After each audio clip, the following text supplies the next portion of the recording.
Marie Bird asked, why do you think so many film adaptations of the novel make those changes to Joe, Bear, and Laurie's timelines and personalities?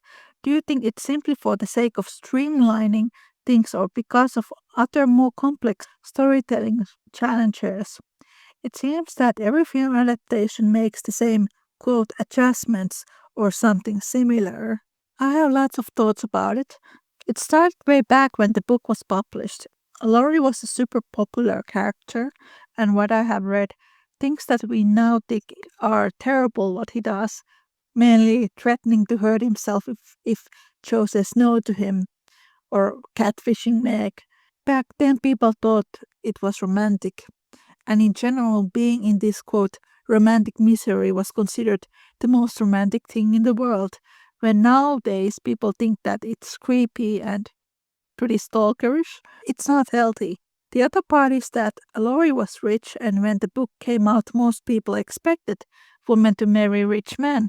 So Lucy's attempt to make a point of Joe wanting to marry for love was ignored since Frederick was poor and less dashing. Maybe that weird notion that people had about Joe being pretty when she's not written to be one had something to do with it as well.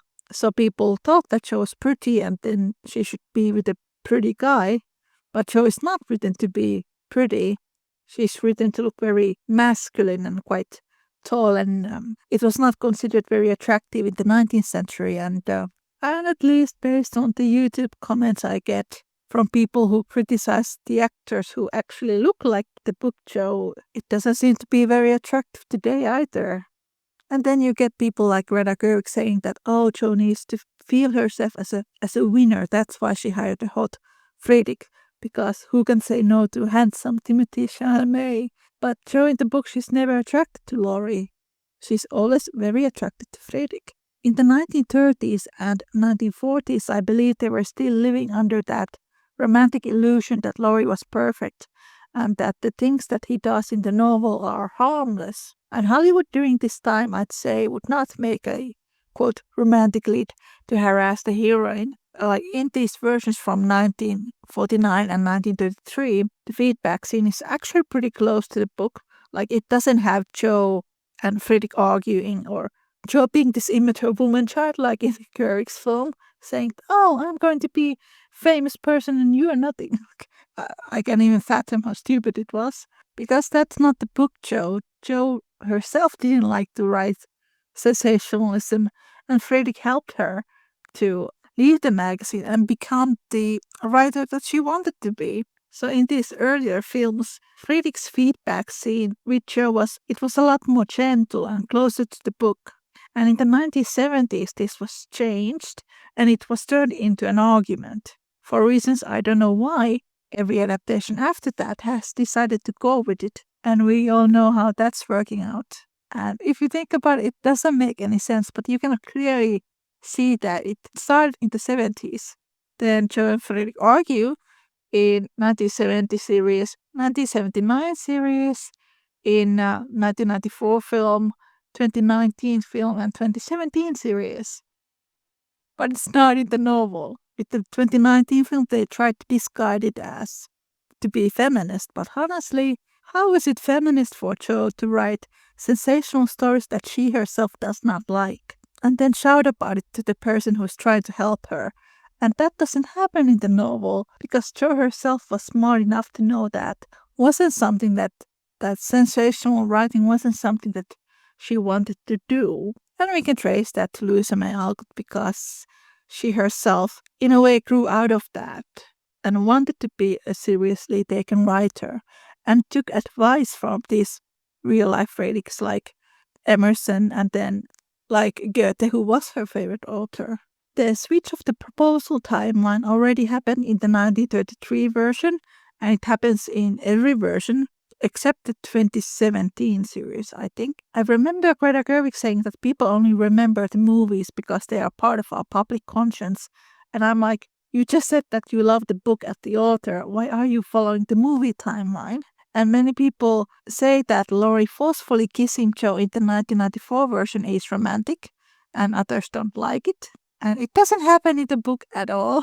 Once again, in the book, Jo is supposed to be more mature than Laurie, and the proposal scene in the book is not romantic. And there are people who say that, oh, 2019, Laurie's proposal to Joe was not romantic. Then there are hundreds, maybe thousands YouTube videos right now with Joe and Laurie in the 2019 breaking up and sad music playing. Every adaptation between 1933 and 2019 somehow has romanticized Joe's and Laurie's relationship. I think the only one that doesn't is the modern adaptation from 2018. And now, since we are in this Me Too era and readers are way more perceptive about harassment and personal consent, I have no idea why the movies want to swap the timeline. But definitely it has to do with money and an excuse not to handle the more complex undertones in Laurie's actions. And since I am not a Joe and Laurie fan, I cannot really say what they think.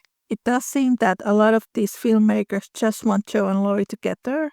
Or maybe it's what my friend Jimena said, that Greta Gerwig just wants to put Saoirse Ronan and Timothée Chalamet into romantic situations. Some of them just want Joe and Laurie together.